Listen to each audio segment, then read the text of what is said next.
क्या असदुद्दीन ओवैसी से बीजेपी को मोहब्बत है? कि आपको मुझसे मोहब्बत है, मुझे आपसे नहीं है। क्या मुस्लिम परस्त राजनीति करने वाले मजलिस सुप्रीमो से नफरत करते हैं? अखिलेश यादव अपने 5-5, 6 MP को भिजाए, जाओ जाके सीमांचल में मजलिस की कामयाबी को रोको। क्या भाईजान वाकई आने वाले वक्त देश की सियासत का गेम बदल देंगे? हाँ, गेम बदल देंगे।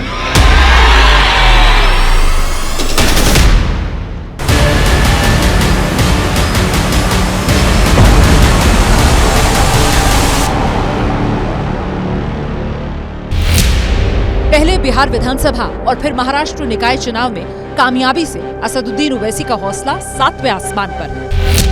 वो चुनावी पिच पर धुआंधार बल्लेबाजी कर रहे हैं। गेंद कैसी भी हो, किसी की भी हो, बीजेपी की या बीजेपी विरोधी दलों की, वो हर सियासी बाउंसर को बाउंड्री पार पहुंचाने में जुटे। ओवैसी ने ताजा तरीन जुबानी सिक्सर तेलंगाना के करीमनगर में मारा, जहां वो निकाय चुनाव में AIMIM की पतंग को नई उड़ान देने पहुंचे थे। बीजेपी और RSS के लोगों से मैं पूछना चाह रहा हूं, आप सुबह शाम अपनी घर में जो रूप से ज्यादा मुझे याद करते हैं, शुक्रिया। कोई बात नहीं, आप याद करिए, क्योंकि आपको मुझसे मोहब्बत है, मुझे आपसे नहीं है। ओवैसी ने इस एक तीर से दो शिकार करने की कोशिश की। एक बीजेपी जो उनकी मुस्लिम पॉलिटिक्स को दिन रात कोसती है, और दूसरे वो तमाम राजनीतिक दल जिनके मुस्लिम वोट पर ओवैसी धीरे धीरे कब्जा जमाते जा रहे हैं। ओवैसी की जुबानी इस मोहब्बत और नफरत के मायने क्या है, इस पर बीजेपी ही नहीं, कांग्रेस और समाजवादी पार्टी के सियासी तरानों को सुनना जरूरी है। अरे ओवैसी साहब, हमें आपसे क्यों मोहब्बत होने लगी, लेकिन आपका एक बात तय है, आपको तो मोहब्बत सिर्फ एक ही चीज से है। हाय, दिल धड़कता है इस्लाम के लिए, मुसलमान के लिए। अरे कभी देश से भी मोहब्बत कर लो। और आप तो ऐसी लैला हो जिसका कोई मजनू ही नहीं है, और बात मोहब्बत की करते हैं। ओवैसी साहब के सारे बयान भारतीय जनता पार्टी को हमेशा मदद पहुंचाते हैं। वो चुनावी राजनीति में हो, सामाजिक राजनीति में हो, या सांप्रदायिकता की जहर की खेती में हो, और या फिर सांप्रदायिक वोटों की फसल को काटने में। ओवैसी और कुछ राजनीतिक दल अप्रत्यक्ष रूप से भारतीय जनता पार्टी की मदद करके सामाजिक न्याय की लड़ाई को कमजोर करते हैं। ये जरूरी नहीं कि ओवैसी का चुनाव लड़ना हमेशा बीजेपी को फायदा पहुंचाए, लेकिन ये जरूर है कि चुनावी मैदान में उनके उतरने से मुस्लिम वोट की राजनीति करने वालों को तगड़ा नुकसान होता है। पिछले साल का बिहार विधानसभा चुनाव इसका गवाह है, जहां लाख कोशिशों के बावजूद महागठबंधन वाले ओवैसी को मात देने में कामयाब नहीं हुए। ये मजलिस के मुखालिफिन बड़े परेशान हैं कि बिहार में समझे थे कि बिहार में मजलिस को रोक देंगे, मगर मजलिस वहां पर कामयाब हो गई। अखिलेश यादव अपने 5-5, 6 MP को भिजाए, जाओ जाके सीमांचल में मजलिस की कामयाबी को रोको।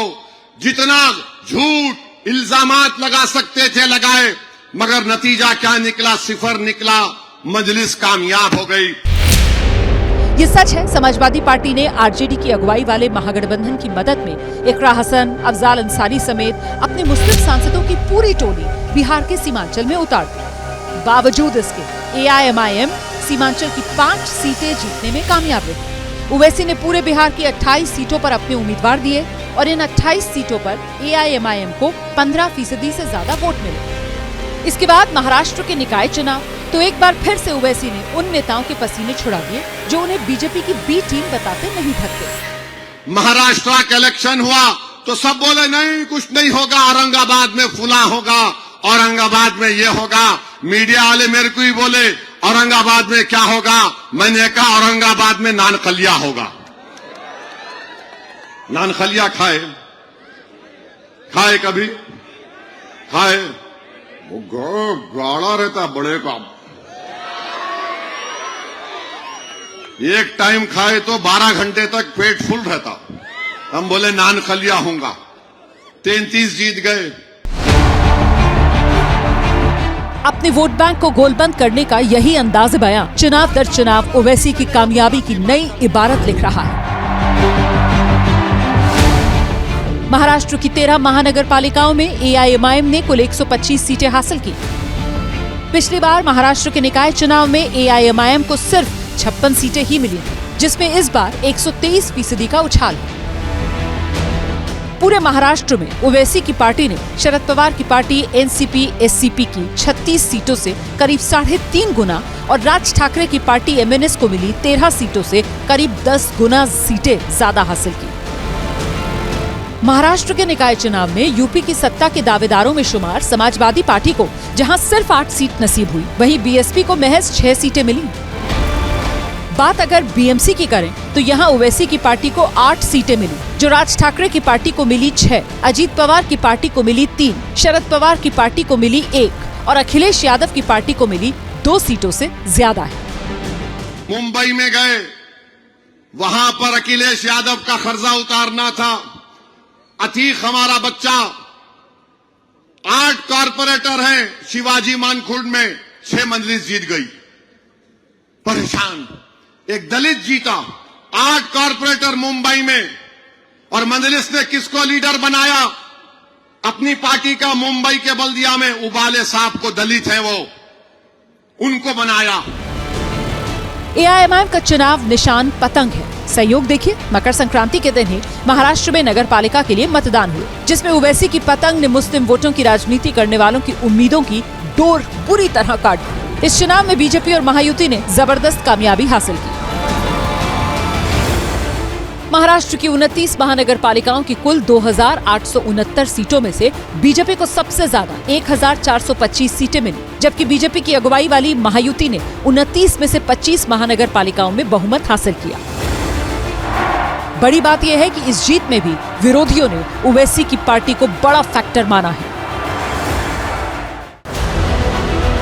कुछ नतीजे गवाह हैं जिनके जरिए ओवैसी खुद को मुस्लिम वोटों का मसीहा समझने वाले राजनीतिक दलों को जोर जोर का झटका दे चुके हैं। दिल्ली विधानसभा चुनाव में मुस्तफाबाद सीट पर बीजेपी के मोहन सिंह बिष्ट ने 17,578 वोटों से जीत दर्ज की। उन्हें 85,215 वोट मिले, जबकि दूसरे नंबर पर रहे आम आदमी पार्टी के उम्मीदवार आदिल अहमद खान, उन्हें 67,637 वोट मिले। वहीं तीसरे नंबर पर एआईएमआईएम प्रत्याशी ताहिर हुसैन को 33,474 वोट मिले। यानी इस सीट पर ओवैसी की पार्टी का आम आदमी पार्टी की हार में बड़ा योगदान रहा। हालांकि दिल्ली की ही ओखला सीट पर बीजेपी उम्मीदवार मनीष चौधरी को एआईएमआईएम की मौजूदगी से भी जीत नहीं मिली। यहां आम आदमी पार्टी के अमानतुल्लाह खान ने 23,639 वोटों से जीत हासिल की। उन्हें वोट मिले 88,943, जबकि बीजेपी उम्मीदवार को 65,304 वोट मिले। एआईएमआईएम की शिफा उर रहमान खान को 39,558 वोट मिले। इस तरह से कोई जरूरी नहीं कि हर बार ओवैसी की पार्टी की मौजूदगी बीजेपी के लिए ही फायदेमंद हो, लेकिन मुस्लिम वोट बढ़ते हैं तो इसका सबसे बड़ा फायदा यकीनन बीजेपी को होता है।